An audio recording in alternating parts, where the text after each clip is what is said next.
प्रिय भावकों, जय श्री कृष्ण। आज मैं आपको ये बताने जा रहा हूँ कि आप अपना दिनमान कैसे जान सकते हैं।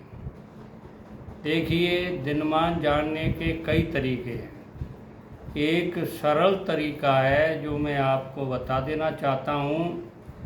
जैसे सूर्य नक्षत्र कौन से में चल रहा है और रोज का नक्षत्र कौन सा है, उससे अपन दिनमान को जान सकते हैं। देखिए, इसको ज्योतिष में चुल्लू चक्र कहते हैं। चुल्लू चक्र, ठीक है ना। तो चुल्ली चक्र से अपन सूर्य के नक्षत्र एक महीने में एक नक्षत्र में रहता है सूर्य, और चंद्रमा 2.5 दिन तक एक नक्षत्र में रहता है।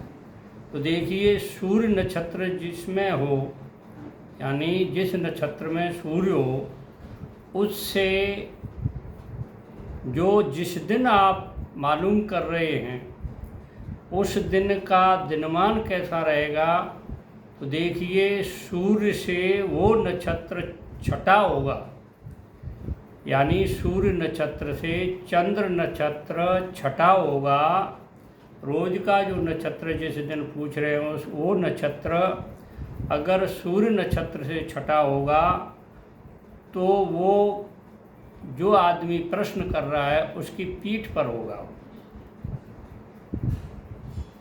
तो पीठ पर जब नक्षत्र होगा तो ये सुख देने वाला होगा। और अगर सूर्य नक्षत्र से जिस दिन प्रश्न कर रहे हैं उस दिन का नक्षत्र चौथा होगा तो मस्तक पर होगा, यानी सूर्य नक्षत्र से चंद्र नक्षत्र चौथा होगा तो वो मस्तक पर होगा और वो कष्टदायक होगा, मृत्यु तुल्य कष्ट हो सकता है। और 8वां नक्षत्र होगा तो वो भुजाओं पर होगा, यानी सूर्य नक्षत्र दैनिक नक्षत्र से 8वां होगा तो वो भुजाओं पर होगा।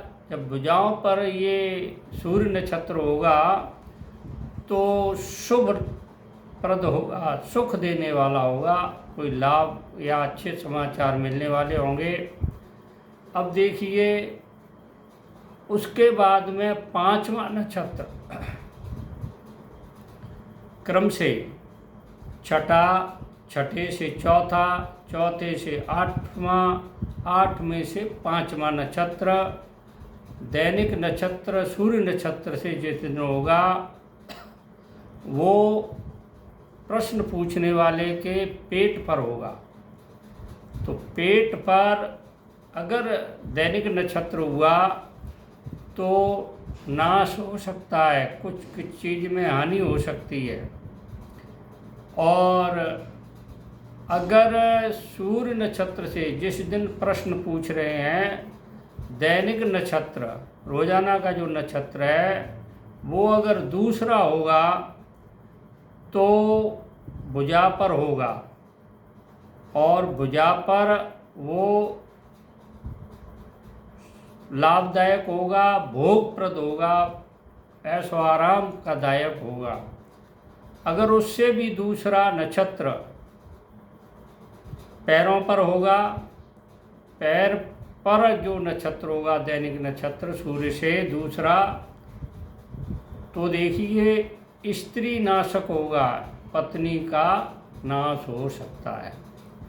अब इस तरह से मैंने आपको बताए सूर्य नक्षत्र से जिस दिन प्रश्न कर रहे हैं उस दिन का नक्षत्र छठा होगा, फिर छठे से चौथा होगा, फिर चौथे से 8वां होगा, फिर 8 में से 5वां होगा, फिर 5वें से दूसरा और दूसरे से फिर दूसरा। इस प्रकार 27 नक्षत्रों की गणना हुई। एक बार और बता देना चाहता हूँ, प्रश्नकर्ता के दिन सूर्य नक्षत्र से दैनिक नक्षत्र छठा होगा तो पीठ पर होगा, उससे चौथा होगा तो मस्तक पर होगा, उससे चौथवा आठवां होगा तो बाहु पर होगा, और उससे पांचवा होगा तो गर्भ पर पेट पर होगा, और उससे दूसरा भुजा पर होगा, और उससे दूसरा चरण पर होगा। इस तरह 27 नक्षत्रों की गणना पूरी होती है। इस प्रकार आप अपने दिनमान का ज्ञान कर सकते हैं। कोई विशेष बात नहीं है। एक तो सूर्य नक्षत्र किस राशि में है वो देखना है, और रोजाना का नक्षत्र किस राशि पर है वो देखना है। दोनों का अंतर देख लीजिए, ठीक है ना। छठा, चौथा, आठवां, पांचवा, दूसरा, यानी जैसे छठा देखा आपने तो छठे से चौथा देखो लो 10वां, फिर 10वें से फिर 8वां देखो, फिर 18 में से 5वां देखो, फिर 23 से 2 देखो, फिर 23 से आगे 2 देखो, मतलब 25 से आगे 2 देखो। यूँ थोड़ा ज्योतिष का प्रोग्राम है, जो जानते हैं वही समझ सकते हैं, और जो देखने की या समझने की कोशिश करेंगे वही समझ सकते हैं। दिनमान इसी तरह देखा जा सकता है। अगर मेरी बात समझ में आई हो, देखिए मैं हर एक प्रकार के प्रोग्राम देता हूँ। जो लोग ज्योतिष जानते हैं उनके लिए भी, और जो नहीं जानते उनके लिए भी देता हूँ। तो इस प्रकार सब तरह की जानकारी मुझे देनी पड़ती है, ताकि जो जानते हैं वो भी लाभ उठाएं और जो नहीं जानते वो भी लाभ उठाएं। अगर मेरा ये प्रोग्राम अच्छा लगा हो तो मेरे चैनल को लाइक करिए, सब्सक्राइब करिए और शेयर करिए। जय श्री कृष्ण।